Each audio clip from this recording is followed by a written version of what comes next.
কথা বলবো সম্প্রতি ঘোষিত ইমিগ্রেশন হোয়াইট পেপার নিয়ে, এবং এই হোয়াইট পেপারে অনেকগুলি কড়াকড়ির মধ্যে কমপক্ষে দুটি সুসংবাদ বলতে চাই। আমরা জানি restoring control over immigration system নামে 82 পৃষ্ঠার যে হোয়াইট পেপার বা শ্বেতপত্র প্রকাশিত হয়েছে 12ই মে, যেটা British prime minister sir Keir Starmer ঘোষণা করেছেন, সেইখানে তরুণদের জন্য দুটো সুসংবাদ রয়েছে। একটা হচ্ছে যে বলা হচ্ছে যারা 18 বছর পূর্ণ করবে, 18 বছর 18th বার্থডেতে যাদের কোনো স্ট্যাটাস থাকবে না, মনে করেন সে একজন তরুণ, সে কেয়ার হোমে থাকে বা ফস্টার কেয়ারে থাকে বা কেয়ার লিভ করবে 18 বছরের কারণে, সুতরাং তাদেরকে রেগুলারাইজ করার জন্য নতুন একটা বিধান করা হবে যাতে তারা পর্যায়ক্রমে সেটেলড হতে পারে। সুতরাং অন 18th বার্থডে যদি কেউ দেখে তার কোনো ধরনের ইমিগ্রেশন স্ট্যাটাস নাই, সে অ্যাপ্লাই করতে পারবে, সেই জন্য আলাদা বিধান করা হবে, আলাদা আইন করা হবে এবং তার রেগুলারাইজ করার ব্যবস্থা থাকবে এবং সেই রেগুলেশন অনুযায়ী রেগুলারাইজ করলে সে সেটেল হতে পারবে। সুতরাং এটা হচ্ছে ইলিগেল বা ওভারস্টেয়ার বা কারো যদি না থাকে সে বৈধ হতে পারবে, বৈধ হওয়ার জন্য আরেকটা আইন করবে, আরেকটা আইনের প্রতিবিধান থাকবে, স্কোপ থাকবে। সুতরাং 18 বছর বয়সে এখানে কন্ডিশন রয়েছে যে সে যদি কন্টিনিউয়াস সেখানে তার চাইল্ডহুড কতদিন 18 বছর কত বছর থাকতে সেটা বলে নাই, শুধুমাত্র বলতে 18 বছরের স্ট্যাটাস না থাকতে দেখবে। যদি দেখা যায় লং টাইম তার চাইল্ডহুডের বিশেষ একটা সময় বা অধিকাংশ সময় বা উল্লেখযোগ্য সময় সে ব্রিটেনে স্পেন্ড করে, বিস্তারিত তারা পরবর্তীতে জানাবে, সেই জন্য আমিও এখানে অ্যাড করতে পারতেছি না। সুতরাং 18 বছর 18 বার্থডেতে যে কেউ ইলিগেল থাকলে সে যদি কেয়ার কিংবা কেয়ার লিভারের অধীনে সকল বাচ্চার জন্য বলে না, হয়তো পিতামাতা থাকলে হবে না, হ্যাঁ। সুতরাং আমাদেরকে অপেক্ষা করতে হবে। এটাই বলা যায় গুড নিউজ যে 18 বছর বয়সে কোনো কিছু না থাকলে তারা কেয়ার অধীনে থাকলে কিংবা কেয়ার লিভার হলে পরে তাদেরকে রেগুলারাইজ হওয়ার জন্য সুযোগ দিবে এবং তারা পর্যায়ক্রমে সেটেল হতে পারবে। Looking to expand your business in the UK? UBM takes care of everything. Company registration, UK bank account, pay, insurance and tenancy.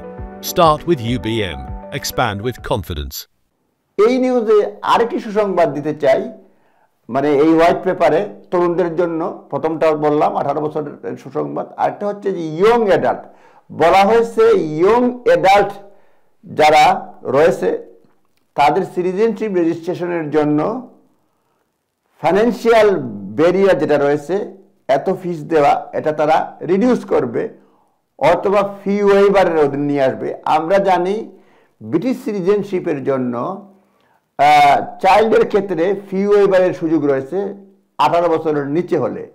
আর এখন যেটা এই হোয়াইট পেপারে তারা ঘোষণা করেছে, বলা হয়েছে যে ইয়ং অ্যাডাল্ট, তবে বয়স সময় এখনো বলে নাই, কারণ হয়তো তারা বলবে পর্যায়ক্রমে।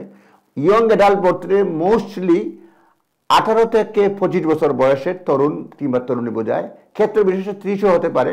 সুতরাং ইয়াং অ্যাডাল্টদের জন্য সিটিজেনশিপ মৌকুফের ওয়েভারের কিংবা কমানোর যে কোনো তিনটার একটা হবে। তারা বলছে reduce financial burden on young adult. Financial expert যারা তারা বলছে যে ফি ওয়েভারটা চালু হবে ইয়ং অ্যাডাল্টের জন্য, অর্থাৎ 18 থেকে 25 কিংবা তার একটু উপরে। আগে যেটা শুধুমাত্র চিলড্রেনদের জন্য, চাইল্ডদের জন্য ছিল ফি ওয়েভারের সুযোগ, এই ফি ওয়েভারের সুযোগটা 25 বছর পর্যন্ত কিংবা আর একটু বেশি, যেহেতু ইয়াং অ্যাডাল্ট বলছে মাফ করার সুযোগ থাকবে, হয়তো ফি ওয়েভারের জন্য অ্যাপ্লিকেশন করতে পারবে।